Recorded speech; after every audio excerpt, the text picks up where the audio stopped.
Yan guys, 9 minutes na lang nandun na kami sa Pasig. Sa may health center lang daw ang drop-off nito, sabi nung nag-book eh. Kaya paliko na kami sa F. Mariano Avenue. At least mayroon ding lalamove na L3 dito. Siguro nag-deliver din siya dito sa Pasig.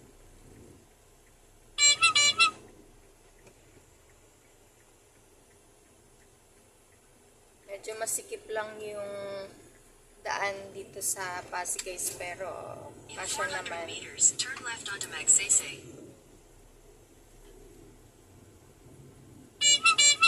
Pansin ko lang dito sa Pasig, marami yung mga nakabike. Siguro dahil sa sobrang traffic na sa panahon ngayon, yung mga ibang pumapasok, mas pinipili na lang nilang magbike papunta sa trabaho nila.